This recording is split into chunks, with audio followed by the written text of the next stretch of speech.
Bumagsak si Junior. Isang iglap, ang maingay nilang hapagkainan ay napuno ng nakabibinging katahimikan. Ang kutsarang hawak ni Ara ay nanigas sa ere. Ang mga mata niya ay nakatutok sa bunso niyang anak na ngayon ay nakahando sa isasahig, nanginginig. Junior! Ang sigaw niya ay bumasag sa katahimikan. Napatayo siya, naitulak ang silya, at sa 3 hakbang ay yakap na niya ang maliit na katawan ng kanyang anak. Mainit. Sobrang init ng balat nito. Janela, tawagan mo ang ambulansya. Bilis, utos niya sa panganay, ang boses ay nanginginig ngunit may diin ng otoridad. Ang 4 pa niyang anak ay nakatayo sa isang sulok, magkakayakap, ang mga mata ng lalaki sa takot. Si Joshua, sinusubukang maging matapang para sa mga nakababatang kapatid. Si Jasmine at Jacob, kapwa umiiyak na ng tahimik. Niyakap ni Ara si Junior. Anak, gumising ka. Mommy's here. Huwag mo namang takutin si mommy ng ganito. Pero ang mga mata ni Junior ay nanatiling nakapikit. Ang mga sumunod na sandali ay isang mabilis at nakalilitong pagkakasunod-sunod ng mga pangyayari. Ang tunog ng sirena na palapit ng palapit. Ang mga paramedic na mabilis na pumasok sa kanilang maliit na apartment. Ang mga tanong na hindi niya masagot ng maayos. Sa emergency room, ang amoy ng antiseptic at ang malamig na hangin mula sa aircon ay tila lalong nagpapatindi sa panlalamig ng kanyang mga kamay. Nakaupo siya sa isang plastik na upuan, habang ang 4 niyang anak ay tahimik na nakaupo sa tabi niya, ang takot ay bakas pa rin sa kanilang mga mukha. Lumabas ang isang doktor mula sa swing doors, ang mukha ay seryoso. Tumayo si Ara, nanlambot ang mga tuhod. Nemres Castro. Miss Ara Castro po, pagtatama niya. Kamusta po ang anak ko, Doc? Tiningnan ng doktor ang hawak nitong clipboard. Stable na po ang anak ninyo sa ngayon. Ngunit base sa aming initial tests, may nakita kaming seryosong kondisyon sa kanyang puso. Kailangan niya ng agarang operasyon. Nakahinga ng maluwag si Ara sa unang bahagi, ngunit ang salitang ki-operasyon ay parang isang malakas na suntok sa kanyang sikmura. Operasyon? Gaano po kaseryoso, Doc?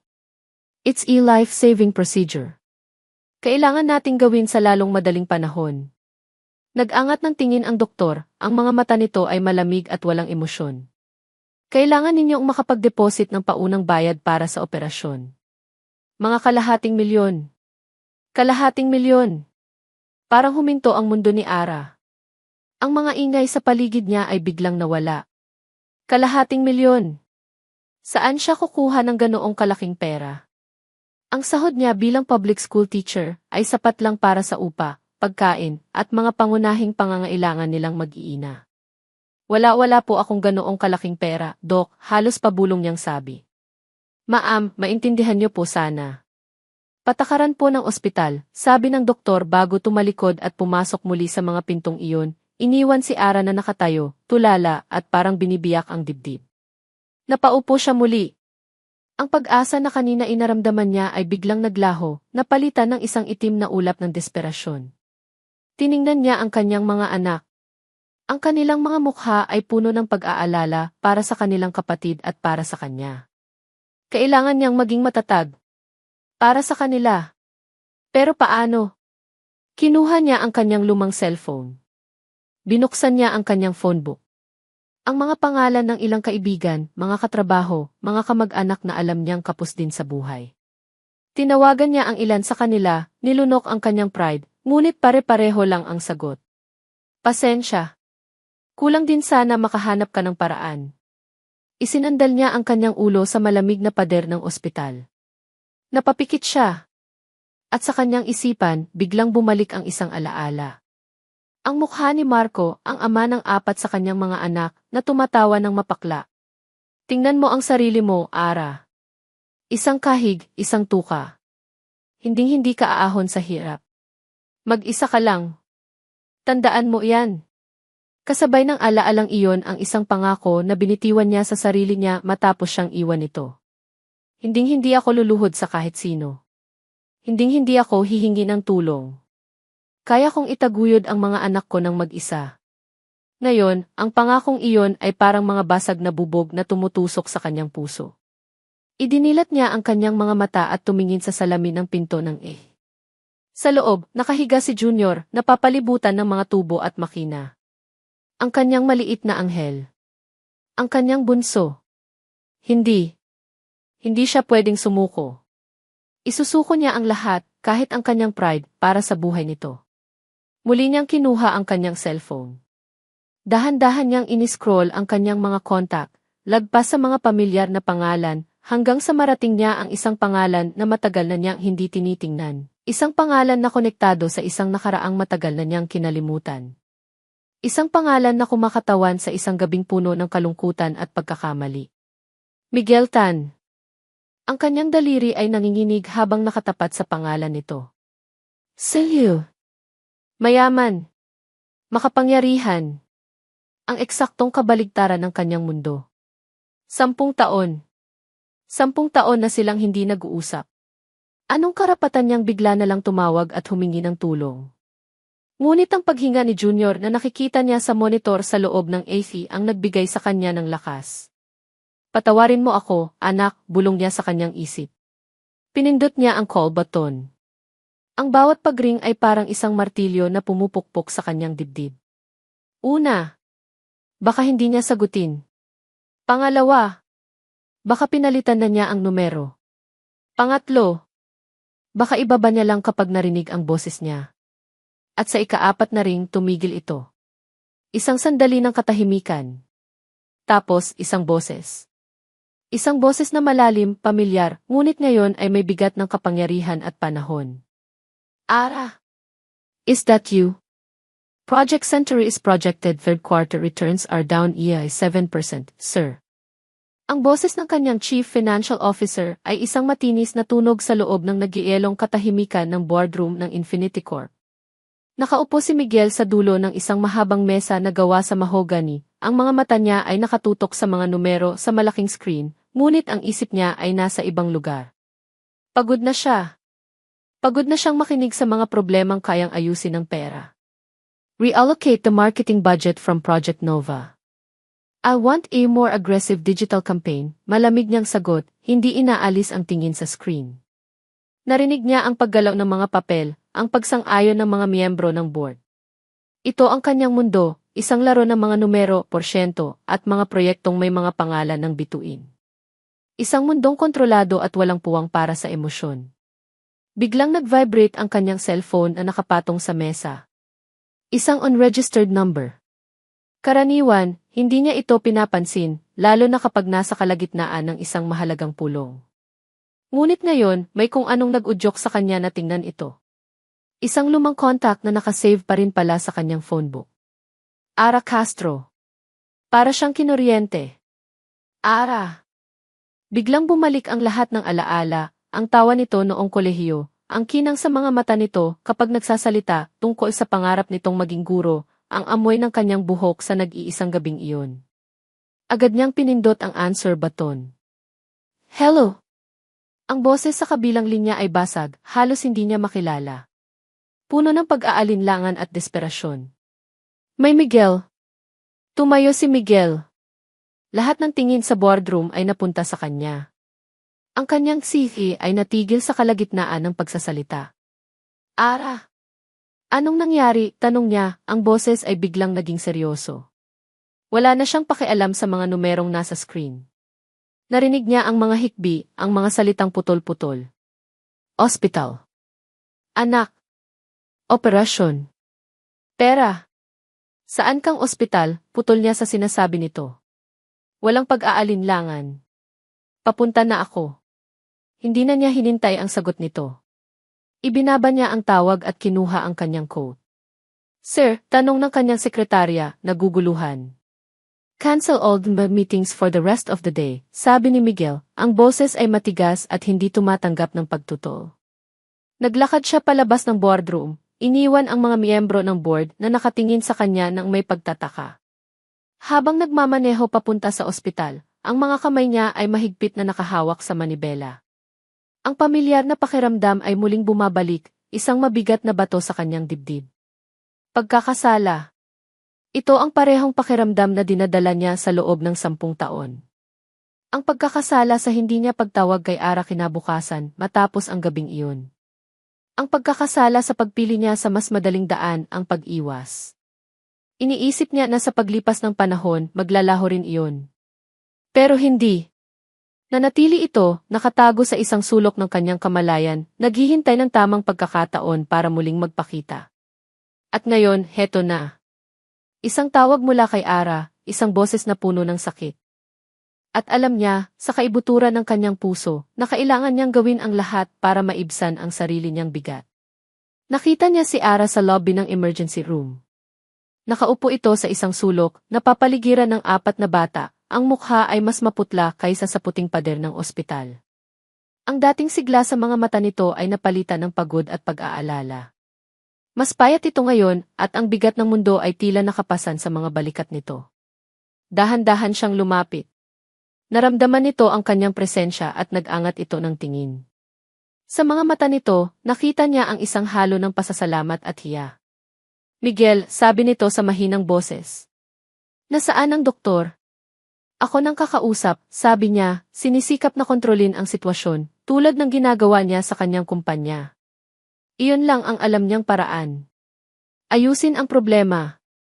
Itinuro ni Ara ang billing section. Pumunta siya doon, kinausap ang babae sa counter, at walang tanong-tanong na inabot ang kanyang itim na credit card. $250,000. Para sa kanya, isa lang iyong numero. Ngunit habang pinoproseso ang bayad, pakiramdam niya ay binabayaran niya ang isang utang na higit pa sa pera. Bumalik siya kay Ara. Okay na. Naasikaso ko na. Tumayo si Ara. Salamat, Miguel.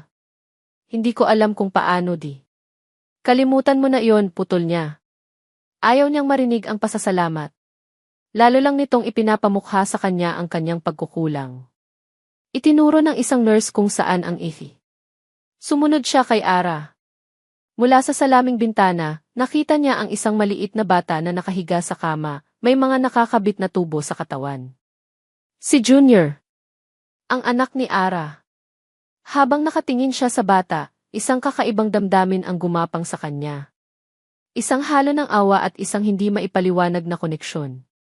Para bang may isang bahagi sa kanya na nakikilala ang batang hindi pa niya nakikita kailanman. Biglang nag-vibrate muli ang kanyang cellphone. Kinuha niya ito mula sa bulsa. Unknown number. Ngunit sa pagkakataong ito, alam na niya kung sino ito. Ang mukha ni Miguel ay biglang tumigas. Isang malamig na kaba ang gumuhit sa kanyang sikmura. Mabilis niyang pinindot ang silence at ibinalik ang cellphone sa kanyang bulsa, umaarteng walang nangyari.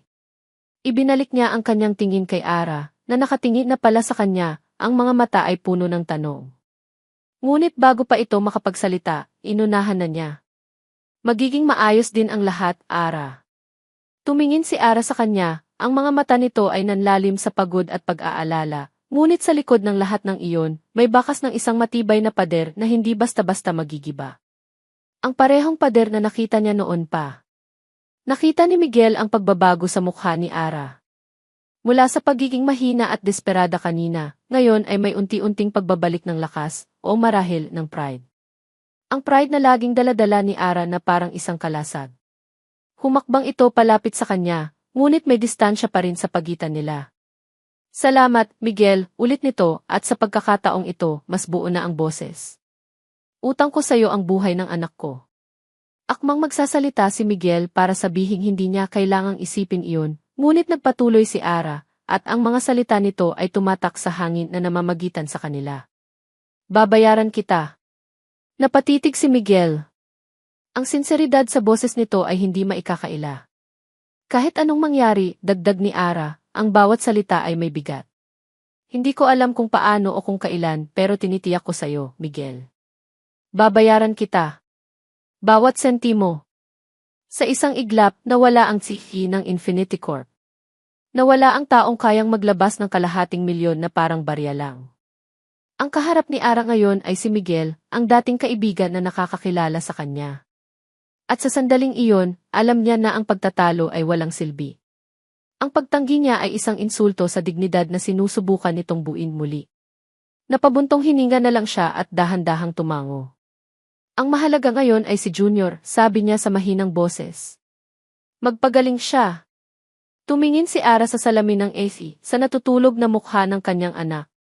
Tumango ito, ngunit hindi nawala ang determinasyon sa kanyang mga mata. Ang utang ay utang. At ang tulong na galing kay Miguel Tan ay may dalang presyo na higit pa sa pera.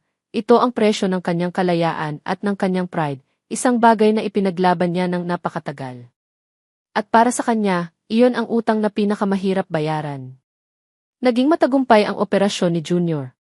Ang balitang iyon mula sa doktor ay parang isang malamig na tubig na ibinuho sa nag-aalab na takot ni Ara.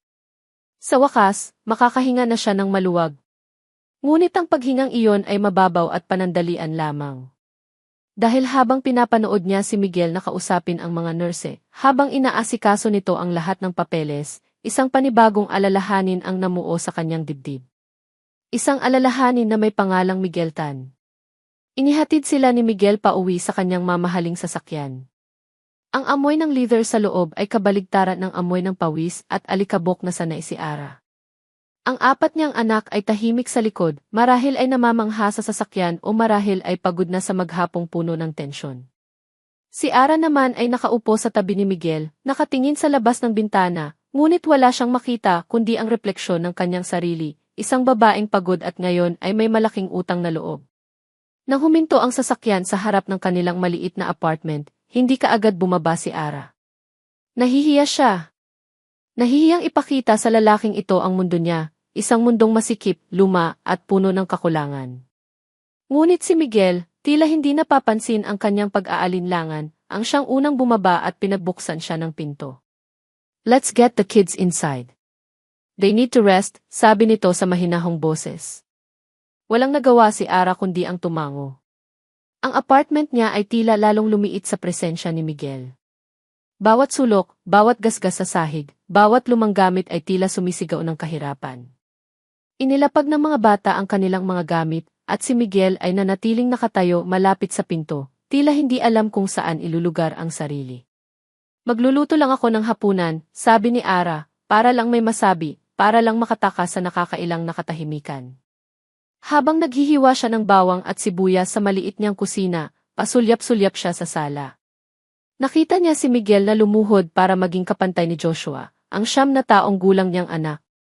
May itinuturo si Joshua sa kanyang notebook, at si Miguel naman ay seryosong nakikinig, pagkatapos ay may ipinaliwanag ito ng dahan-dahan. Isang ngiti ang gumuhit sa mga labi ni Joshua. Isang tunay na ngiti, ang unang ngiti na nakita ni Ara sa buong araw na iyon. Biglang kumirot ang puso ni Ara. Isang tanawing hindi pamilyar sa kanya. Isang lalaking may pag-aaruga sa kanyang mga anak. Isang bagay na hindi kailanman ibinigay ni Marco. Ang init na gumapang sa kanyang dibdib ay mabilis na napalitan ng kaba. Mapanganib. Ang lahat ng ito ay mapanganib.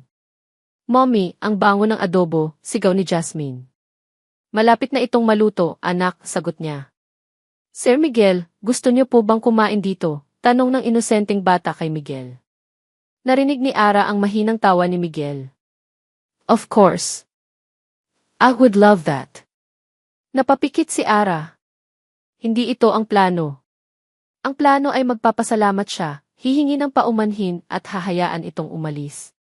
Ngunit heto sila ngayon, maghahapunan na parang isang pamilya. Biglang may kumatok sa pinto. Isang malakas at aruganteng katok na kilalang kilala niya. Nabitawan ni Ara ang sandok. Ang dugo niya ay tila nagyelo sa kanyang mga ugat. Dahan-dahan siyang lumingon, ang mga mata niya ay puno ng takot. Binuksan ni Janela ang pinto. At doon, nakatayo ang anino ng kanyang kahapon. Si Marco Reyes. Nakangisi. Ang mga mata ay mapanuri, tinitingnan ang bawat sulok ng apartment, bago tumigil kay Miguel na ngayon ay nakatayo na. Well, sabi ni Marco, ang boses ay puno ng pang-uyam. "Mukhang may bisita pala ang aking mag-iina." "Anong ginagawa mo dito, Marco?" tanong ni Ara, ang boses ay nanginginig sa galit. Naglakad si Marco papasok na parang pag-aari niya ang lugar. Tiningnan niya si Miguel mula ulo hanggang paa. "Nagulat lang ako. Hindi ko akalain na ang isang dakilang guro na tulad mo, Ara, ay marunong din palang mamalimos." Ang salitang iyon ay tumama kay Ara na parang isang malakas na sampal. Nakita niya ang pagtiim ng bagang ni Miguel sa gilid ng kanyang mata. Umalis ka na, Marco, sabi ni Ara, pinipilit na maging matatag. Ngunit mumisi lang si Marco. Lumapit ito sa kanya, at sa isang kilos na mabilis at puno ng panggulat, bumulong ito sa kanyang tainga. Ang hininga nito ay amoy sigarilyo, at ang mga salita nito ay purong lason, sapat lang para siya ang makarinig. Hindi mo siya maloloko, Ara. Alam nating pareho kung kaninong dugo ang nananalaytay sa batang yan. Sa isang iglap, gumuho ang mundo ni Ara. Ang init mula sa nilulutong adobo, ang ingay ng mga bata, ang presensya ni Miguel, lahat ay naglaho. Ang natira lang ay ang malamig na takot na gumagapang sa kanyang buong katawan, nagpapatigas sa kanya sa kinatatayuan, habang ang anino ng kanyang pinakatatagong sikreto ay biglang bumalik para siya'y multuhin. Nang umalis si Marco, para itong isang masamang hangin na nag-iwan ng lason sa loob ng apartment. Ang amoy ng adobo ay hinaluan ng takot. Ang katahimikan ay nababalot ng tensyon. Hindi na tinapos ni Miguel ang hapunan. Mabilis siyang nagpaalam, ang mga mata niya ay nagpapahiwatig ng mga tanong na hindi niya masabi sa harap ng mga bata. Habang naglalakad siya pabalik sa kanyang sasakyan, ang mga salita ni Marco ay umuulit-ulit sa kanyang isip. Alam nating pareho kung kaninong dugo ang nananalaytay sa batang yan. Anong ibig sabihin noon? Anong sikreto ang pinanghahawakan ng demonyong iyon laban kay Ara? Ang imahe ng takot sa mga mata ni Ara ay parang markang bakal na ipinako sa kanyang isipan. Hindi niya ito kayang basta na lang kalimutan. Umupo siya sa loob ng kanyang kotse, isinandal ang ulo at napapikit. Ang mundong iniwan niya kanina, ang mga numero, ang mga board meeting, ay parang isang malayong panaginip. Ito ang totoong mundo. Magulo. Masakit. Biglang nag-vibrate ang kanyang cellphone sa kanyang bulsa. Kinuha niya ito. Isang text message mula sa parehong unregistered number. Ang mga salita ay maikli, ngunit puno ng pagbabanta. The price just went up, see. Napahigpit ang hawak ni Miguel sa kanyang cellphone, ang mga buto sa kanyang mga daliri ay namuti. So, ito pala ang laro ni Marco. Pera. Blackmail. At ginagamit nito si Ara at ang mga bata. Isang nag-aalab na galit ang kumulo sa loob ni Miguel. Galit para kay Marco. At galit para sa kanyang sarili dahil sa pagiging duwag niya 10 taon na ang nakalipas. Hindi siya nakatulog ng gabing iyon. Ang mga imahe ng apartment ni Ara, ang sikip, ang lumang mga gamit, ang takot sa kanyang mga mata, ay paulit-ulit na bumabalik. At habang nasa labas, nagsimulang pumatak ang ulan. Unay mahina hanggang sa ito'y lumakas. Napabangon siya. May isang bagay siyang naalala. Ang mansa ng tubig sa kisam ng apartment ni Ara. Hindi na siya nag-isip pa. Muli siyang nagbihis at nagmaneho pabalik sa magulong eskinita kung saan nakatira si Ara. Ang ulan ay malakas at ang kalsada ay halos hindi na makita. Nang huminto siya sa tapat ng apartment, nanatili siya sa loob ng kotse, nakatingin sa bintana ng unit ni Ara. May ilaw pa. At doon nakita niya. Isang patak. 2. 3. Isang maliit na tulo mula sa kisame na sinasahod ng isang kulay rosas na palanggana sa sahig. Iyon na. Iyon ang huling bagay na kailangan niyang makita. Bumaba siya ng kotse, hindi ininda ang malakas na ulan at kumatok sa pinto. Nang bumukas ito, ang gulat sa mukha ni Ara ay hindi maipinta. Nakasuot ito ng lumang t-shirt at shorts, ang buhok ay magulo. Miguel, anong ginagawa mo dito? Gabi na, sabi nito halatang nag-aalala. Pumasok si Miguel at ang tingin niya ay dumiretso sa palanggana sa sahig. Napayuko si Ara, tila nahihiya. Ara, hindi na kayo pwedeng manatili dito, sabi ni Miguel, ang boses ay pinal at walang bakas ng pag-aalinlangan. Kumunot ang noo ni Ara. Anong ibig mong sabihin? Maghahanap ako ng apartment para sa inyo. Malapit sa ospital, para madali mong mabibisita si Junior. Isang lugar na maayos. Ligtas. Tumingin siya sa mga mata nito. Ako na ang bahala sa lahat. Nakita ni Miguel ang pagbabago sa ekspresyon ni Ara. Ang gulat ay napalitan ng pagdepensa. Ang kanyang pride, ang kanyang kalasag ay muling itinaas. Hindi mariin itong sabi. Miguel, nag-usap na tayo. Babayaran kita. Hindi ko kailangan ng charity mo. This is not charity, Ara. This is about safety, tumaas ang boses ni Miguel.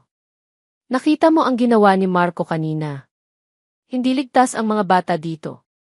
Kaya kong protektahan ang mga anak ko, ganti ni Ara, ang boses ay nanginginig na rin. Hindi ko kailangan na ikaw ang sumalo sa lahat ng responsibilidad ko. Mommy! Ang maliit na boses na iyon ay pumutol sa kanilang mainit na pagtatalo. Pareho silang napalingon. Nakatayo sa may pintuan ng kwarto si Jasmine, kinukusot ang kanyang mga mata, yakap ang isang luma at gutay-gutay na teddy bear. Dali-daling lumapit si Ara sa anak. Anak, bakit gising ka pa? Bumalik ka na sa pagtulog. Ngunit ang mga mata ni Jasmine ay nakatingin kay Miguel, puno ng pag-asa. Lumapit ang bata, hindi pinansin ang kanyang ina, at tumingala sa mataas na lalaki.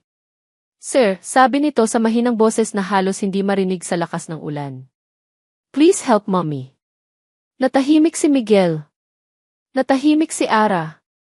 Nagpatuloy ang bata, ang mga salita nito ay tila isang punyal na direktang tumusok sa puso ni Ara. Pagod na po siya. Sa sandaling iyon, lahat ng lakas, lahat ng pride, lahat ng pagmamatigas ni Ara ay gumuho. Ang sinabi ng kanyang sariling anak ay isang salamin ng katotohanang matagal na niyang itinatanggi. Pagod na siya. Sobrang pagod na. Napayuko si Ara.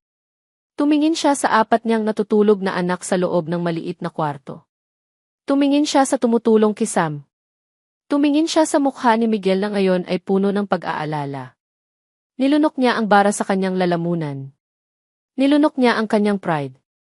At sa ilalim ng mahinang ilaw ng kanilang apartment, habang ang ulan ay patuloy na humahampas sa labas, bumulong siya. CJ, Miguel. Nag-angat siya ng tingin, ang mga mata niya ay nagsisimula ng mamasa. Pumapayag na ako.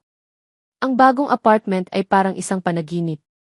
Iyon ang unang pumasok sa isip ni Ara nang buksan ni Miguel ang pinto, at bumungad sa kanila ang isang lugar na maliwanag, malinis at malawak. May 2 kwarto, isang kusinang kumpleto sa gamit, at isang sala na may malambot na sofa at isang telebisyong mas malaki pa sa kanilang lumang hapagkainan. Ang 4 niyang anak ay natigilan sa may pinto, ang mga mata ay nanlalaki sa pagkamangha. Si Jasmine ang unang bumasag sa katahimikan. Wow! Mommy, atin po ba ito? Bago pa makasagot si Ara, si Jacob ay tumakbo na papasok at iginulong ang kanyang sarili sa malambot na carpet sa sahig. Tumatawa ng malakas. Si Joshua ay dahan-dahang lumapit sa malaking bintana na tanaw ang syudad. Si Janella, ang kanyang panganay na laging seryoso, ay may maliit na ngiting hindi maalis sa kanyang mga labi habang hinihimas ang makinis na pader. Napatingin si Ara kay Miguel na nakasandal sa may pinto, pinapanood ang mga bata ng may ngiti sa labi. Miguel, sobra-sobra naman yata ito. Nothing is too much for your kids' safety and comfort, Ara. Simpleng sagot nito. Sa mga sumunod na araw, ang panaginip ay naging kanilang bagong katotohanan. Dinala ni Miguel ang mga gamit nila mula sa lumang apartment, ngunit nagdala rin ito ng mga bago, isang bagong kama para sa mga bata, isang maliit na study table para kay Joshua, at isang kahon ng mga laruan na halos ikabaliw ng 2 niyang mas bata sa tuwa. At si Miguel, hindi lang siya basta nagbigay. Naging bahagi siya ng pag-aayos. Isang hapon, pagdating ni Ara mula sa pagbisita kay Junior sa ospital, naabutan niya si Miguel sa sahig ng sala, napapaligiran ng mga tornilyo at mga piraso ng metal, seryosong binabasa ang isang instruction manual. Pinipilit nitong buuin ang isang maliit na bisikleta para kay Jacob. Kailangan mo ba ng tulong, alok ni Ara, habang pinipigilan ang isang ngiti.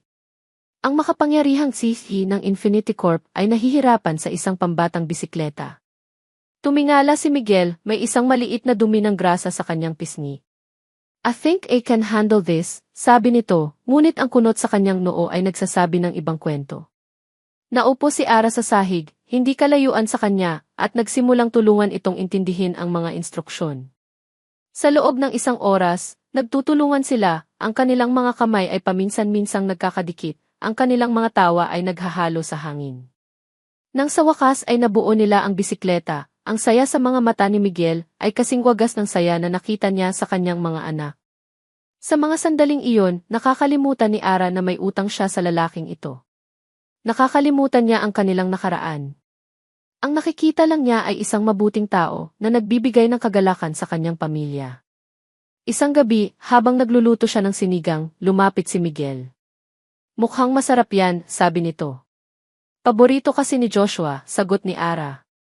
I miss this, sabi ni Miguel na tila nagulat sa sarili niyang sinabi. Ang amoy ng lutong bahay. Nag-alok si Ara. Gusto mo bang subukang maghiwa ng kangkong? Tumawa ito. I'm not sure I'm qualified. Sige na, madali lang to, pangumbinsi ni Ara. Pumwesto si Miguel sa tabi niya sa maliit na kusina. Ang kanilang mga balikat ay halos magkadikit. Itinuro ni Ara kung paano at ginaya naman siya ni Miguel kahit na halatang halata ang kanyang pagiging baguhan. Sa isang iglap, naramdaman ni Ara ang isang bagay na matagal na niyang hindi nararamdaman. Kagaanan. Isang klase ng kagaanan na halos nakakatakot. Ang tibok ng kanyang puso ay bahagyang bumilis. Isang kilig. Isang maliit, simple, ngunit hindi maikakailang kilig. Agad niyang iwinaksi ang pakiramdam na iyon. Hindi pwede. Masyadong komplikado ang lahat. Pagkatapos ng hapunan, habang naghugas siya ng mga plato, nagpaalam si Miguel na lalabas sandali sa maliit na balcony para sagutin ang isang tawag. Tumango lang si Ara, pilit na ibinabalik ang sarili sa realidad. Pera lang ang lahat ng ito. Tulong. Walang kahit anong personal. Ngunit habang dumadaloy ang tubig mula sa gripo, narinig niya ang boses ni Miguel mula sa labas. Hindi niya sinasadyang makinig, ngunit ang tono nito ay biglang nag-iba, mula sa mahinahon ay naging matigas at puno ng tensyon. Isang boses na hindi pa niya narinig mula dito. I told you, I'll pay. Napatigil si Ara sa paghugas. Ang puso niya ay biglang kumabog ng malakas, ngunit sa pagkakataong ito, hindi dahil sa kilig, kundi dahil sa takot. Sumilik siya ng bahagya sa bintana ng kusina. Nakita niya si Miguel na nakatalikod, ang isang kamay ay nakahawak ng mahigpit sa railings ng balcony. Just leave her and the kids alone. Ang mga salitang iyon ay tumama sa kanya na parang kidlat. Siya. Ang mga anak niya. Sino ang kausap niya? Sino ang nagbabanta sa kanila? Ang init na naramdaman niya kanina ay biglang napalitan ng panlalamig. Ang mga larawan ng kaligayahan, ang bisikleta, ang adobo, ang tawanan sa kusina, ay biglang nabura, napalitan ng anino ni Marco Reyes. Si Marco. Ito lang ang posibleng sagot. Mabilis na ibinaba ni Miguel ang tawag. Huminga ito ng malalim bago humarap at pumasok muli sa loob. Ang mukha nito ay sinubukang maging kalmado, ngunit nakita ni Ara ang bakas ng galit at pag-aalala sa mga mata nito. Okay ka lang, tanong ni Ara, sinubukang itago ang panginginig sa kanyang boses. Tumango si Miguel, ngunit ang mga mata nito ay umiiwas sa kanya. It was just work. Isang kasinungalingan. Alam na alam ni Ara. Ang salitang itrabaho ay hindi tumutugma sa tensyon na bumalot sa buong katawan ni Miguel. Hindi ito tumutugma sa banta na narinig niya. Ang bagong kabanata na inakala niyang simula ng pag-asa ay may nakatago palang madilim na lihim. Ang tulong na ibinibigay ni Miguel ay hindi lang basta tulong. May kapalit ito. May panganib na kaakibat. At sa unang pagkakataon, naisip ni Ara na baka ang pagliligtas sa kanila ni Miguel ay siya ring maglalagay sa kanila sa mas malaking kapahamakan. Ang lahat ng kilig ay naglaho. Ang natira ay ang tanong na umiikot sa kanyang isipan. Ano ba talaga ang nangyayari, Miguel? At ano ang tunay na presyo ng pagtulong mo? Ang kasinungalingan ay may mapait na lasa sa kanyang dila. Work. Isang salitang walang laman para pagtakpan ang isang sikretong nabubulok sa loob niya. Pagkaalis ni Miguel sa apartment ni Ara ng gabing iyon, hindi siya umuwi. Nagmaneho lang siya ng walang patutunguhan. Ang mga salitang narinig niya mula sa kausap sa telepono ay parang mga kidlat na paulit-ulit na tumatama sa kanyang isipan. Leave her and the kids alone. Isinumpa niya ang sarili dahil sa kahinaan. Bakit hindi niya masabi kay Ara ang totoo? Dahil ba natatakot siyang makita ang pagkasuklam sa mga mata nito? O dahil ba ayaw niyang aminin sa sarili na ang nakaraan na pilit niyang ibinabaon ay buhay na buhay pa rin? Kinuha niya ang kanyang cellphone at binuksan ang isang secure banking app. Tinitigan niya ang huling mensahe mula kay Marco, isang bank account number at isang halaga na may napakaraming zero. Napapikit si Miguel. Ito ang ritual niya sa loob ng nakaraang ilang taon. Ang pagbabayad para sa isang kasalanan. Ang pagbabayad para sa katahimikan. Pero ngayon, iba na. Dati, ang binabayaran lang niya ay ang sarili niyang sikreto. Ngayon, ang buhay ni Ara at ng mga anak nito ang nakataya. Walang pag-aalin lang ang tinipin niya ang halaga, ang mga daliri niya ay mabilis at mekanikal. Pinindot niya ang confirm. Isang malaking halaga ang lumipad mula sa kanyang account papunta sa demonyo. Pakiramdam niya, kasabay ng perang iyon ay isang piraso na naman ng kanyang kaluluwa ang nawala. Kinaumagahan sa opisina, hindi siya mapakali. Ang mga report sa harap niya ay mga blankong papel lang. Tinawagan niya ang kanyang private investigator, isang serbisyong matagal na niyang hindi ginagamit. I want you to keep an eye on Marco Reyes, sabi niya sa telepono, ang boses ay malamig. And I need you to find out everything about his connection to our Castro's family. Ngunit hindi na niya kailangang maghintay ng matagal. Kinahapunan, si Ara mismo ang tumawag sa kanya, ang boses ay puno ng pagkalito at sakit. Miguel, pinapatawag ako ng principal sa school. May nag-file daw ng anonymous complaint laban sa akin. Na ako daw ay may unsuitable lifestyle para maging isang teacher. Na may kung sino-sinong lalaki daw na pumapasok sa bahay ko di. Napahigpit ang hawak ni Miguel sa telepono. Si Marco. Ito na ang simula. Hindi na ito kontento sa pera. Gusto nitong sirain si Ara. Ara, listen to me, sabi ni Miguel, sinisikap na maging kalmado para sa kanya. Huwag kang mag-alala. Ako ang bahala dito. Just go to the meeting. I'll handle it. Ibinaba niya ang tawag at agad na tinawagan ang kanyang abogado. Sa ilang tawag at paggamit ng kanyang impluwensya, alam niyang mapapatahimik niya ang issue. Ngunit ang pakiramdam ng pagiging walang magawa ay nanunuot sa kanyang buto. Nagbabayad siya, nag-aayos ng gulo, pero para lang siyang nagtatapal ng butas sa isang dam na malapit ng gumuho. Napasandal siya sa kanyang upuan. At doon, sa katahimikan ng kanyang malaking opisina, hinayaan niya ang sariling bumalik sa nakaraan. Isang maingay na hotel ballroom. Ang reunion ng kanilang batch sa kolehiyo. Ang lahat ay masaya, nagtatawanan, nagkukumustahan. Ngunit sa isang sulok, nakita niya si Ara. Mag-isa. Umiiyak. Nilapitan niya ito. Hey! Okay ka lang? Umiling si Ara, ang mga luha ay patuloy na dumadaloy. Nag-away na naman kami ni Marco. He's impossible. Palagi na lang ni. Naupo si Miguel sa tabi nito. Hindi siya nagsalita. Hinayaan niya lang itong ilabas ang lahat. Nakinig siya sa mga kwento ng panloloko, ng pagpapabaya, ng mga salitang masasakit. Sa gabing iyon, nakita niya ang isang Ara na hindi niya pa nakikita dati, marupok at wasak. You deserve better, Ara, iyon lang ang nasabi niya. Tumingin ito sa kanya, ang mga mata ay puno ng pasasalamat at kalungkutan. Sana nga. Hindi niya alam kung paano nangyari. Marahil ay dahil sa alak. Marahil ay dahil sa emosyon. O marahil ay dahil sa isang matagal nang nararamdaman na hindi niya inaamin. Ang alam lang niya, ang pag-alo ay naging isang yakap. Ang yakap ay naging isang halik. At ang halik na iyon ang nagdala sa kanila sa isang kwarto sa hotel.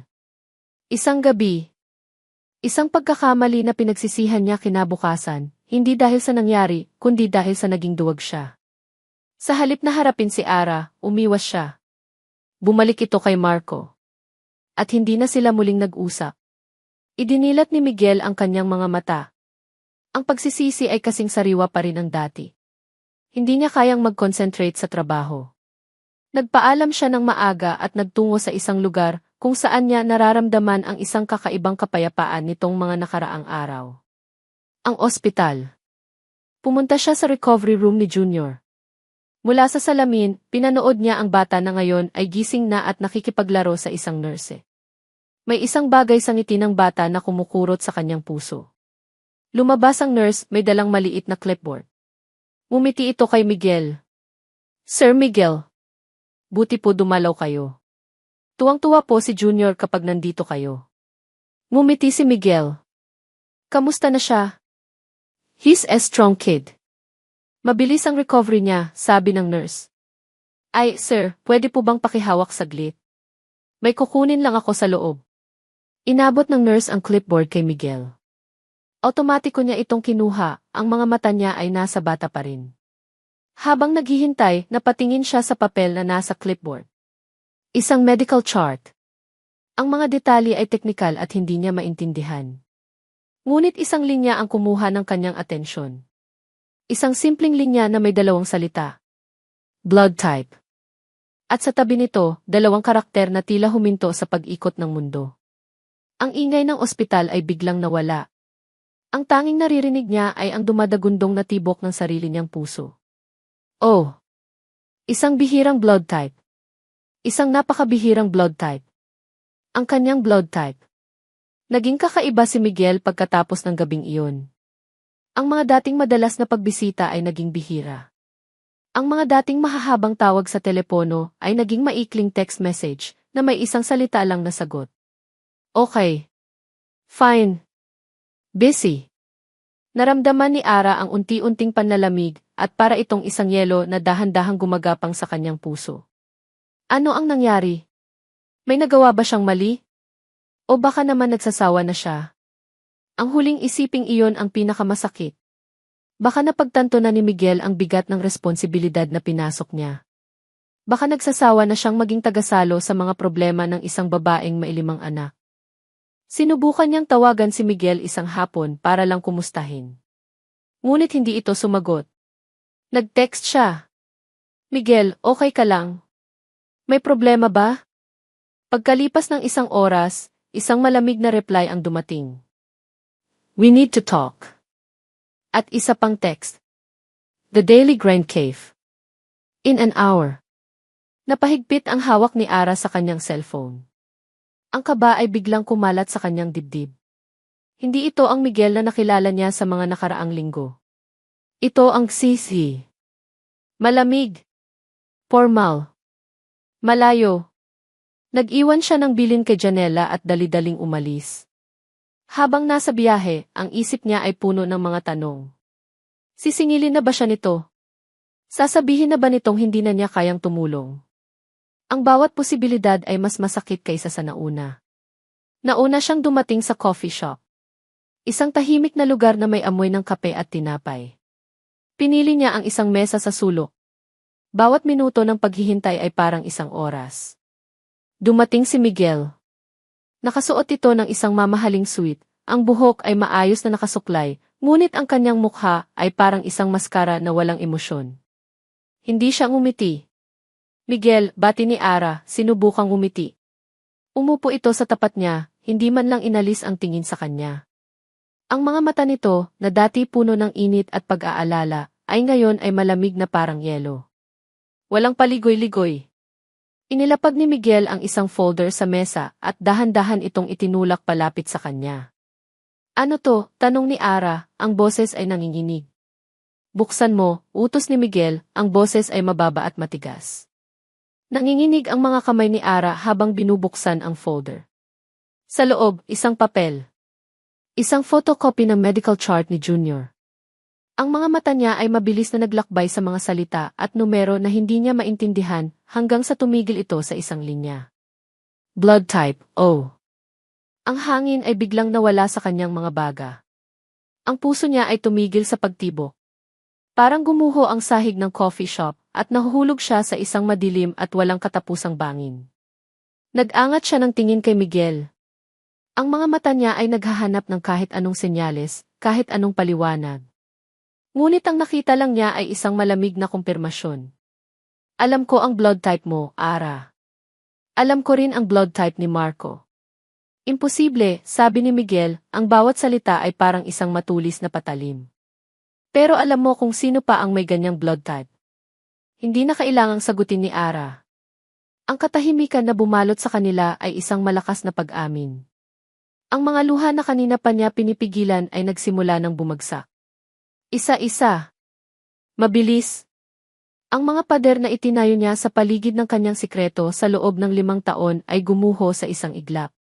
Miguel, ako, wala siyang masabi. Walang salitang sapat para ipaliwanag ang lahat. Bakit hindi mo sinabi sa akin, Ara? Tanong ni Miguel, ang boses nito ay puno ng sakit at hinanakit. 5 taon. 5 taon na may anak pala ako at wala akong kaalam-alam. Natakot ako, hagulgol ni Ara. Hindi ko alam ang gagawin ko. Patawarin mo ako, Miguel. Patawad di. Tumingin si Miguel sa kanya, at sa isang sandali, nakita ni Ara ang pagkasira sa mga mata nito. Ngunit mabilis itong napalitan ng isang bagay na mas masakit pa kaysa sa galit. Isang malamig na hinala. Isang nakamamatay na konklusyon. Humilig ito palapit, ang mukha ay ilang pulgada na lang ang layo sa kanya, at bumulong ng isang tanong na bumasag sa bawat natitirang peraso ng kanyang puso. So all this time noong tinawagan mo ako noong kailangan mo ng pera ginamit mo lang ba ako? Ang tanong na iyon ay isang sampal. Isang napakalakas na sampal na hindi tumama sa kanyang pisngi, kundi sa kanyang kaluluwa. Ang lahat ng kanyang paghihirap, ang kanyang desperasyon, ang kanyang kahihiyan, lahat ay binaliwala at ginawang isang maruming kalkulasyon. Tumigil ang kanyang pag-iyak. Ang sakit ay napalitan ng isang nag-aalab na galit. Galit para sa kawalan ng tiwala. Galit para sa insulto. Sa isang mabilis na kilos na hindi niya napag-isipan, itinaas niya ang kanyang kamay. Iyahe! Ang malutong na tunog ng kanyang palad na tumama sa pisngi ni Miguel ay umalinggaw-ngao sa tahimik na coffee shop. Ang ilang customer ay napalingon. Nakatayo si Ara, nanginginig sa galit at sakit, ang mga luha ay muling dumadaloy sa kanyang mga pisngi. Tumingin siya sa gulat na mukha ni Miguel, ang pulang marka ng kanyang kamay ay bakas na sa pisngi nito. Walang salitang lumabas sa kanyang bibig. Tumalikod siya at tumakbo. Tumakbo siya palayo sa coffee shop, palayo kay Miguel, palayo sa katotohanang sumampal sa kanilang dalawa. Ang pag-asang dahan-dahan niyang binuo sa kanyang puso ay ngayon ay durog na durog, at sa pagtakbo niya, alam niyang hindi lang ang kanilang pagkakaibigan ang nasira, kundi pati na rin ang huling piraso ng kanyang sarili. Nakatulala si Miguel sa mesang iniwan ni Ara. Ang pisngi niya ay mainit at kumikirot pa rin mula sa sampal, ngunit wala itong panama sa hapdi na nararamdaman niya sa kanyang dibdib. Ang tunog ng sampal na iyon ay isang deklarasyon, isang pagtatapos. Isang ama. Siya ay isang ama. Ang katotohanang iyon ay dapat sanang magdulot ng saya. Ngunit ito'y nababalot ng laso ng pagkakanulo. 5 taon. Sa loob ng 5 taon, ang anak niya ay nabubuhay sa mundong ito at wala siyang kamalay-malay. At ang ina nito, ang babaeng minsan niyang pinahalagahan, ang nagtago nito sa kanya. Ginamit mo lang ba ako? Ang tanong na iyon ay umalinggaw sa kanyang isipan. Ang galit sa mga mata ni Ara bago ito tumakbo, hindi iyon galit ng isang taong nagsisisi. Iyon ay galit ng isang taong nahuli. Nagmaneho siya pabalik sa kanyang opisina, ang kanyang personal na kaharian, ang lugar kung saan lahat ay nasa ilalim ng kanyang kontrol. Ngunit ngayon, pakiramdam niya, wala siyang kontrol sa kahit ano. Umupo siya sa kanyang malaking leather na upuan, ngunit hindi siya mapakali. Kinuha niya ang kanyang cellphone at tiningnan ang litrato ni Junior na palihim niyang kinunan sa ospital. Ang mga mata ng bata, ang hugis ng kanyang ilong may bakas ng sarili niya roon. Isang kakaibang pagmamahal ang nagsimulang umusbong sa kanyang puso, ngunit agad itong nilamon ng galit at pagkalito. Paano niya mamahalin ang isang anak na ipinagkait sa kanya? Paano siya magtitiwala sa isang inang nagsinungaling sa kanya? Kailangan niya ng sagot. At may isang tao pa na may alam ng sikretong ito. Isang tao na ngayon ay gusto niyang basagin ang mukha. Pinindot niya ang numero ni Marco Reyes. We need to talk. Now. Nagkita sila sa isang malilim na bar, sa isang pribadong silid. Pagpasok pa lang ni Marco, ang ngisi nito sa labi ay parang gasolina na ibinuho sa nag-aapoy ng galit ni Miguel. Chill, Brad. Ano bang importanteng pag-uusapan natin at parang papatay ka na ng tao, sabi ni Marco, umupo at nag-order ng beer. Huwag mo akong mabrod, Marco, malamig na sabi ni Miguel, umupo sa tapat nito. Alam ko na. Nawala ang ngisi ni Marco. Anong alam mo? Tungkol kay Junior. Sa isang iglap, nagbago ang anyo ni Marco. Ang pagiging arogante ay napalitan ng isang malungkot na buntong hininga. Sumandal ito sa upuan at ipinikit ang mga mata na parang may dinadalang mabigat na problema.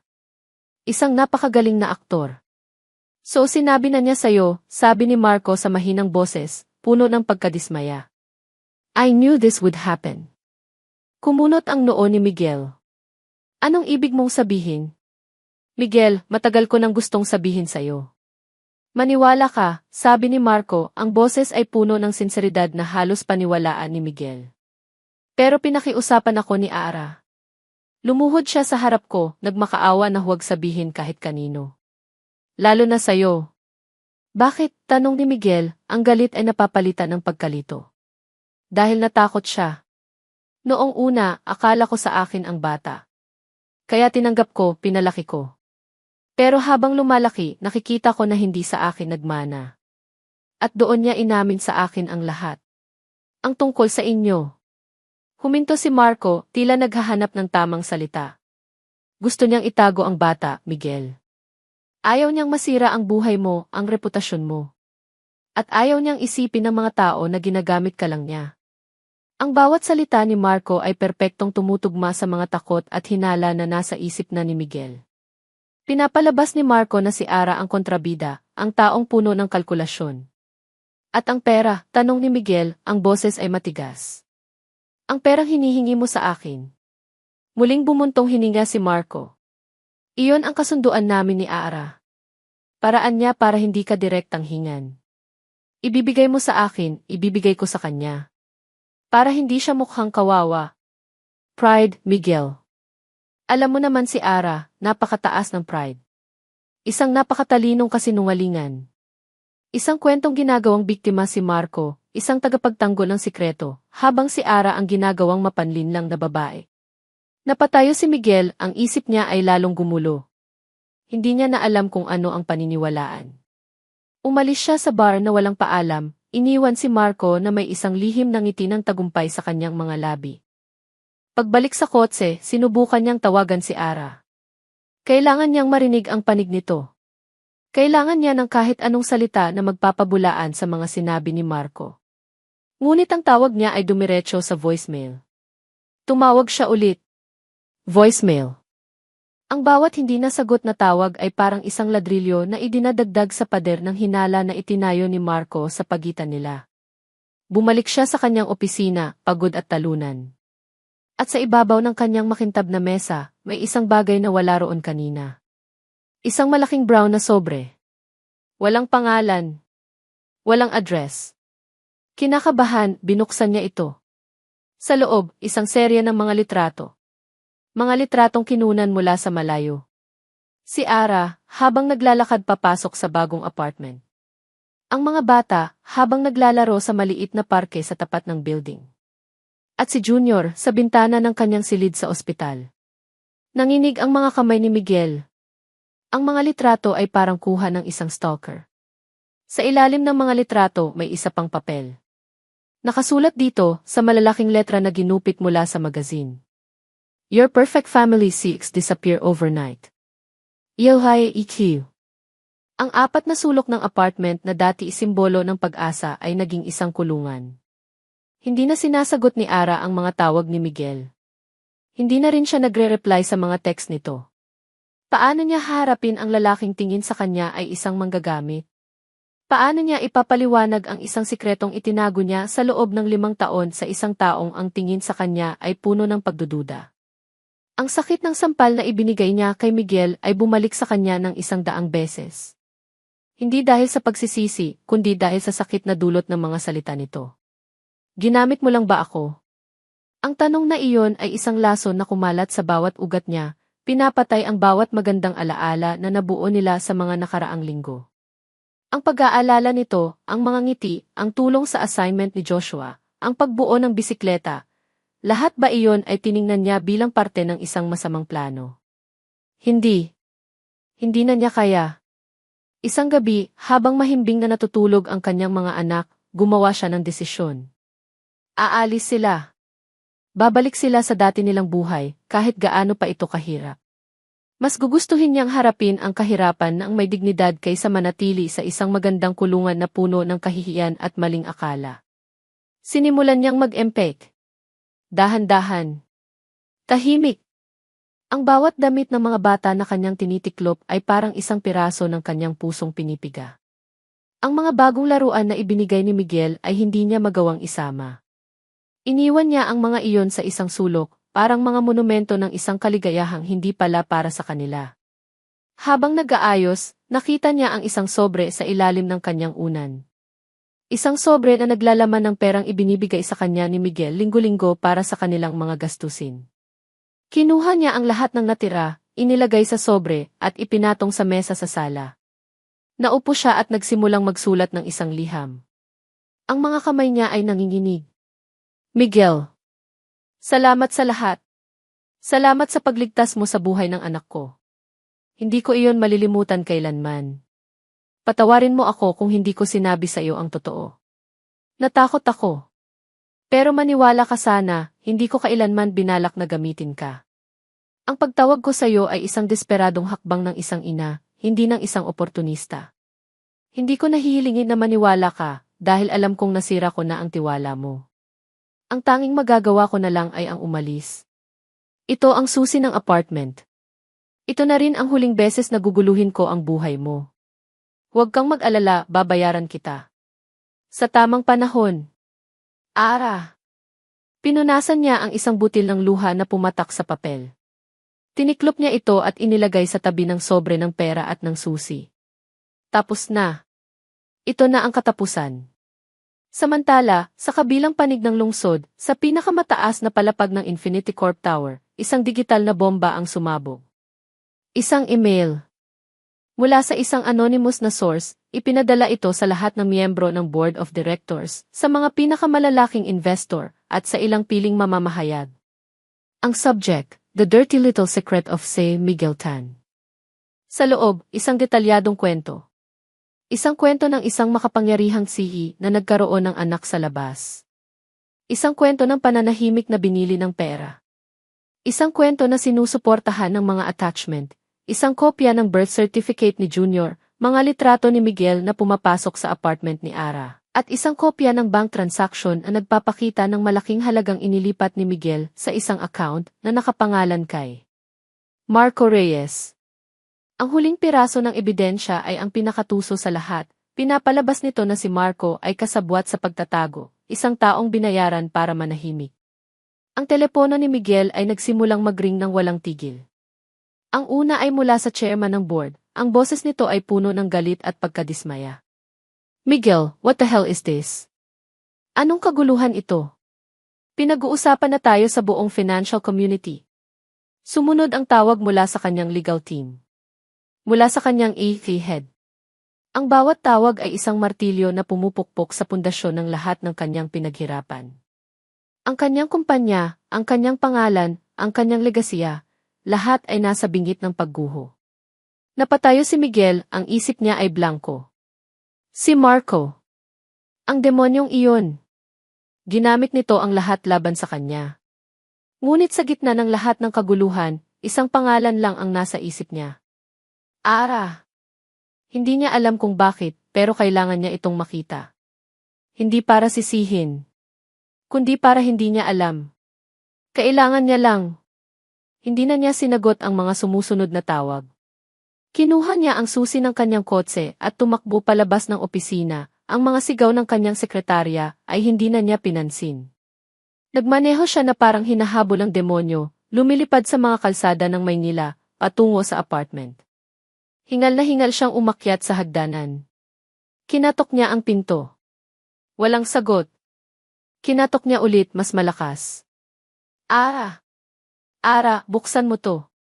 Please, we need to talk. Katahimikan. Ginamit niya ang sarili niyang susi. Pinihit niya ito. Pumasok siya sa loob. Ang apartment ay tahimik at walang tao. Ang mga kama ay maayos na. Ang mga aparador ay nakabukas at walang laman. Ang mga laruan sa sulok ay tila mga ulila. Lahat ay nawala. Ang tingin niya ay napunta sa mesa. Doon, nakita niya ang sobre ng pera, ang susi, at ang isang nakatiklop na papel.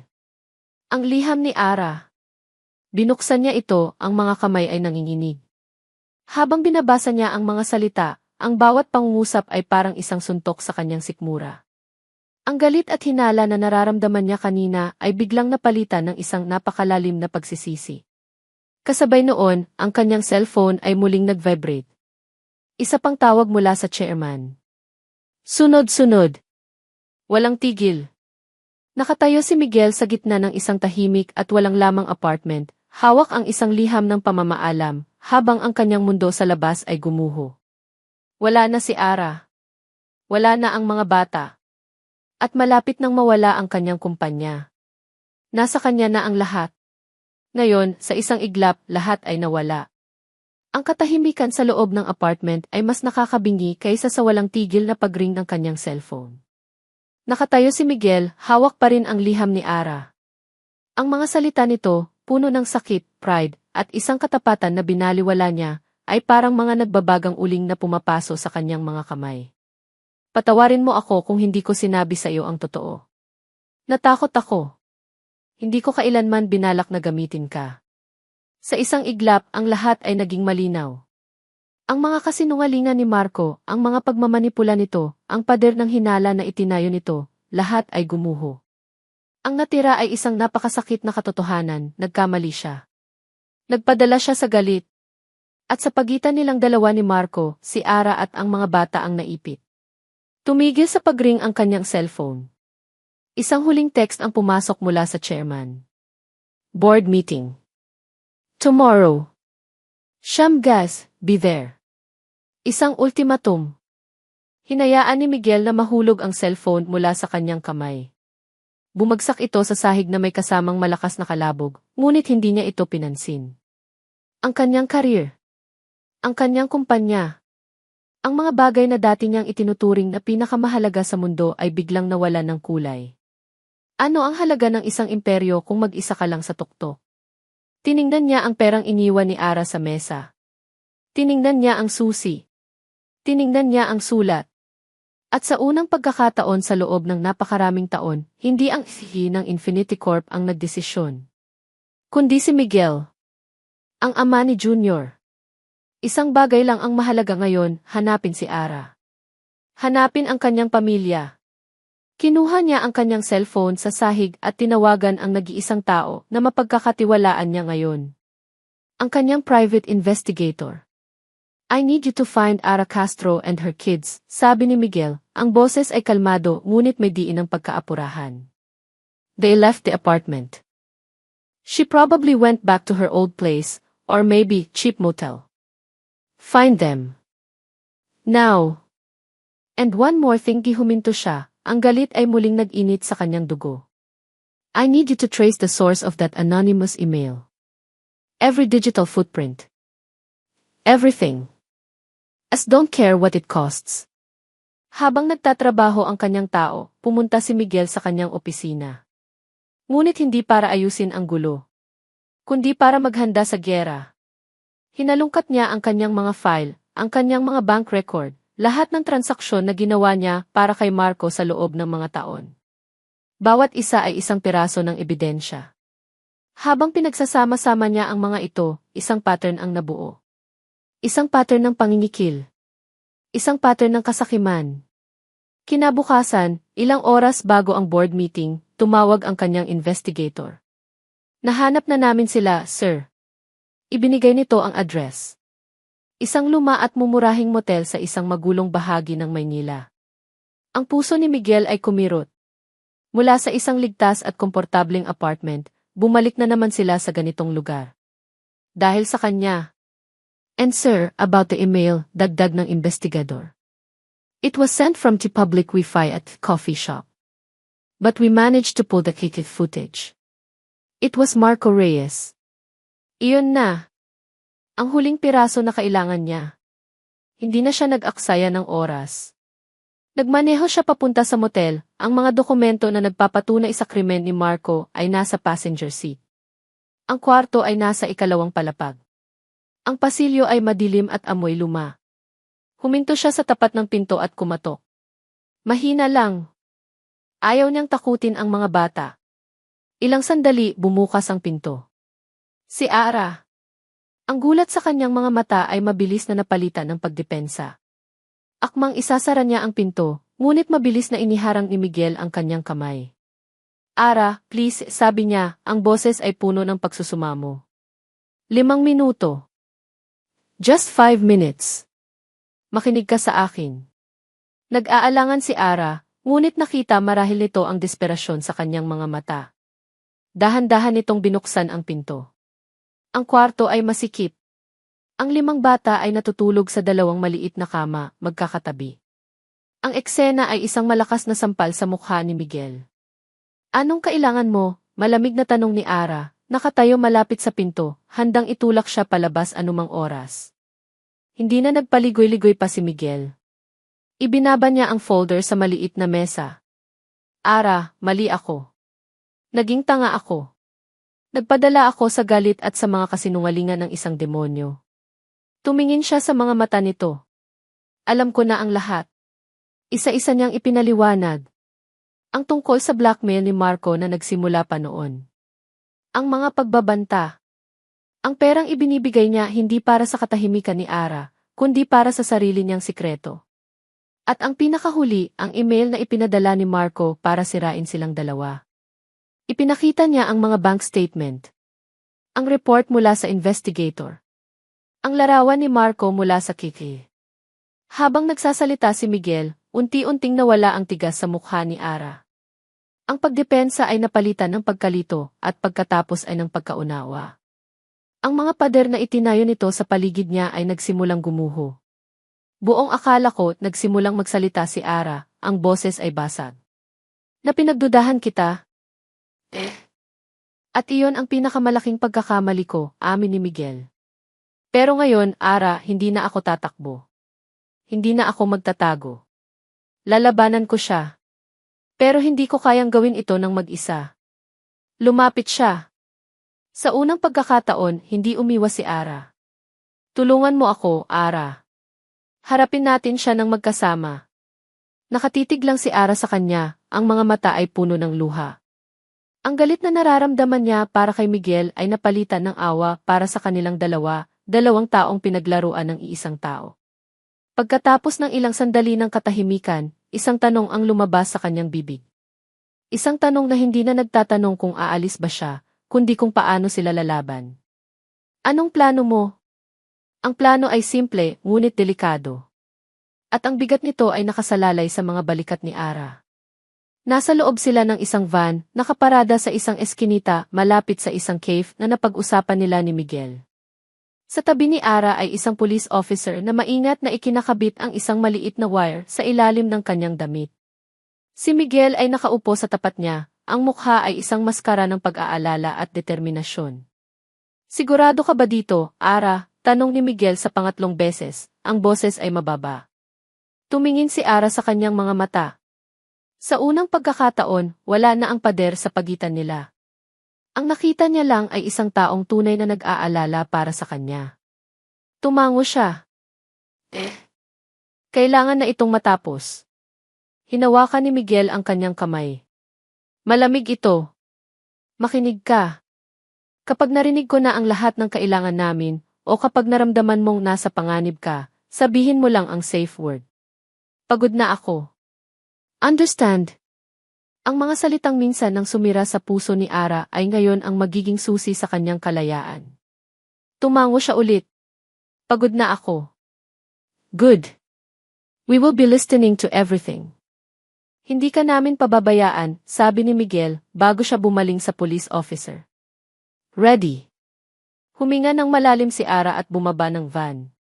Habang naglalakad siya papasok sa cave, ang bawat hakbang ay parang ang bigat. Ang puso niya ay dumadagundong sa kanyang dibdib. Kayanin mo to, Ara. Para kay Janela, Joshua, Jasmine, Jacob at para kay Junior. Nakita niya si Marco sa isang mesa sa sulok, prenteng nakaupo na parang hari. Nang makita siya nito, isang mapanuyang ngiti ang gumuhit sa mga labi nito. Look who came crawling back, sabi nito nang makaupo si Ara. Ginampanan ni Ara ang kanyang papel. Yumuko siya, ang mga mata ay puno ng luha na hindi na niya kailangang pekin. Marco. Patawarin mo na ako. Tama ka. Hindi ko kaya nang wala ka. Gusto ko nang bumalik sa'yo. Tumawa si Marco. Isang malakas at mayabang na tawa. Sabi ko na nga ba? Lahat kayo pare-pareho lang. Matapang lang sa simula, pero sa huli, sa akin din ang bagsak. Paano mo nagawa ang lahat? Tanong ni Ara. Ang boses ay basag, na parang isang babaeng humahanga sa kadakilaan nito. Ang email ang galing mo, Marco. Paano mo nalaman ang lahat? Lalong lumaki ang ngiti ni Marco, ang kanyang ego ay lumobo sa papuri. Humilig ito palapit na parang ibinabahagi ang isang napakatalinong sikreto. Simple lang, Ara. Ginamit ko ang utak ko pagmamayabang nito. Alam kong may nangyari sa inyo ni Miguel noon. Kaya nang nalaman kong buntis ka kay Junior, alam ko na. It was Jimmy Trump card. Ginamit ko iyon para takutin ka, para kontrolin ka. At ginamit ko rin para gatasan ang mayabang na si Hina iyon. Sa loob ng van, nagtiim ang bagang ni Miguel habang naririnig ang bawat salita sa earpiece. Ang kanyang mga kamay ay nakakuyom sa kanyang mga hita. Huwag kang bibigay, Miguel. Hintayin mo. Nagpatuloy si Marco. At ang email? That was Jin's masterpiece. Ang bobo ni Miguel. Buong akala niya, ikaw ang nag-set up sa kanya. Ipinakita ko sa kanya ang mga bank transfer, pinalabas kong binabayaran mo ako para manahimik. At naniwala ang gago. Isang malakas na tawa na naman ang pinakawalan ni Marco, at sa pagkakataong ito, puno na ito ng tagumpay. Ngayon, sira na siya. Ang kumpanya niya, babagsak. At ikaw, babalik ka sa akin. Sa akin pa rin ang huling halakhak, Ara. Tandaan mo iyan. Nakatitig lang si Ara sa kanya. Sa likod ng kanyang mga luha, isang malamig na determinasyon ang nabuo. Nakuha na nila ang lahat ng kailangan nila. Tumingin siya sa mga mata ni Marco at sa huling pagkakataon, hinayaan niyang makita nito ang kanyang kahinaan. Marco, sabi niya sa pagod na boses. Tama ka. Huminga siya ng malalim. Pagod na ako. Sa van, tumayo si Miguel. That's the signal. Go. Bago pa man makasagot si Marco, biglang bumukas ang pinto ng cave. Mabilis na pumasok ang ilang police officers na nakauniporme, ang kanilang mga galaw ay mabilis at tiyak. Ang ngiti sa mukha ni Marco ay biglang naglaho, napalitan ng pagkalito. Marco Reyes, sabi ng isang matipunong pulis. Teka, anong di? You are under arrest for extortion, libel, and grave threats. Dalawang pulis ang humawak sa kanyang mga braso at mabilis siyang pinusasan sa likod. Ang tunog ng pag-click ng posas ay ang pinakamatamis na musikang narinig ni Ara. Ano? Hindi niyo alam kung sino ako. Bitiwan niyo ako, pagpupumiglas ni Marco, ang mukha ay puno ng galit at hindi makapaniwala. Gawa-gawa niyo lang lahat yan. Everything you said has been recorded, sabi ng pulis, habang dinadala na siya palabas. Habang kinakalagkad siya palampas kay Ara, tumingin si Marco sa kanya, ang mga mata ay nag-aapoy sa galit. Hindi pa tayo tapos, Ara. Tandaan mo yan. Hindi pa tayo tapos. Ngunit sa pagkakataong ito, hindi na tinag si Ara. Hindi siya yumuko. Hindi siya umiyak. Pinanood lang niya ang lalaking minsan nang sumira sa kanyang buhay habang isinasakay ito sa police car. Ang mga pagbabanta nito ay wala ng bigat. Ang mga anino nito ay wala ng kapangyarihan. Sa wakas, pagkatapos ng napakaraming taon, malaya na siya. Lumipas ang ilang linggo.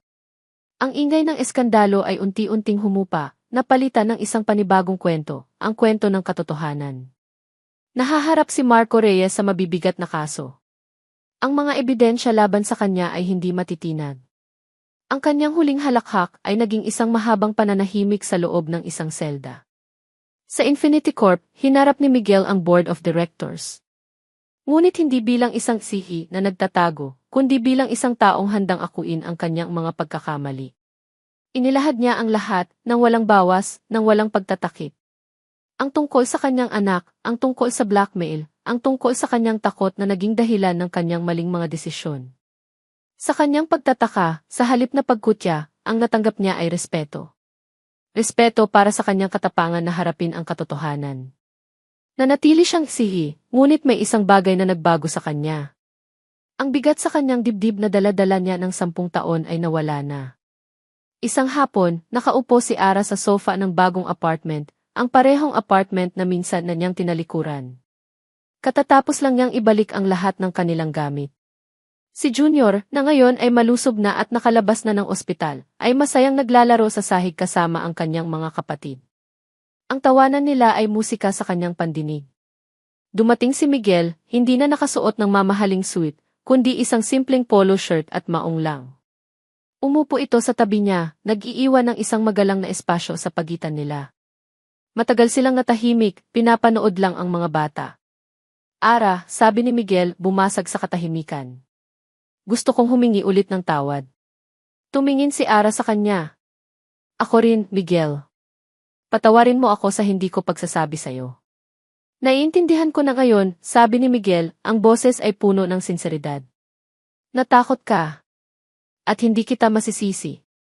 Kung mayroon mang dapat sisihin, ako iyon. Dahil naging duwag ako 10 taon na ang nakalipas. Sa wakas, ang usapang dapat sana ay nangyari noon pa ay nangyayari na ngayon. Walang sisihan. Walang paghusga. Tanging pag-unawa. Hindi na mahalaga yon, Miguel, sabi ni Ara, isang maliit na ngiti ang sumilay sa kanyang labi. Ang mahalaga ay ang ngayon. Tumango si Miguel. Gusto ko sanang kung papayag ka na maging parte ng buhay niyo. Hindi lang ni Junior, kundi ng buhay ninyong lahat. Tumingin siya sa mga bata, ang kanyang mga mata ay puno ng pagmamahal. Gusto kong maging ama sa kanilang lahat. Ang mga salitang iyon ay ang huling piraso na bumuong muli sa puso ni Ara. Lumipas ang mga buwan. Ang kanilang buhay ay dahan-dahang nagkaroon ng isang bagong ritmo. Si Miguel ang naghahatid sa mga bata sa eskwela tuwing umaga. Si Ara naman ang sumusundo. Sa gabi, sabay-sabay silang naghahapunan. Tinutulungan ni Miguel si Joshua sa math, habang si Ara naman ay nagbabasa ng kwento para kina Jasmine at Jacob. Isang linggo ng hapon, dinala sila ni Miguel sa isang parke para magpiknik. Inilatag nila ang isang malaking banig sa ilalim ng isang puno. Ang 5 bata ay naghahabulan sa damuhan, ang kanilang mga halakhak ay sumasabay sa ihip ng hangin. Nakaupo sina Ara at Miguel sa banig, magkatabi, pinapanood ang kanilang mga anak. Si Junior, na ngayon ay malakas na, ay biglang tumakbo palapit kay Miguel. Daddy, sigaw nito at yumakap ng mahigpit sa mga binti ni Miguel. Niyakap ni Miguel ang kanyang anak, at sa mga mata nito, nakita ni Ara ang isang kaligayahang hindi kayang bilhin ng kahit anong pera. Hinawakan ni Miguel ang kamay ni Ara. Ang kanilang mga daliri ay nagsalikop, isang tahimik na pangako na hindi na sila bibitaw. Tumingin sila sa isa't isa, at sa kanilang mga ngiti, nabuo ang isang hindi sinasalitang kasunduan. Napatingin si Ara sa kanyang pamilya, isang pamilyang buo, masaya at nagmamahalan.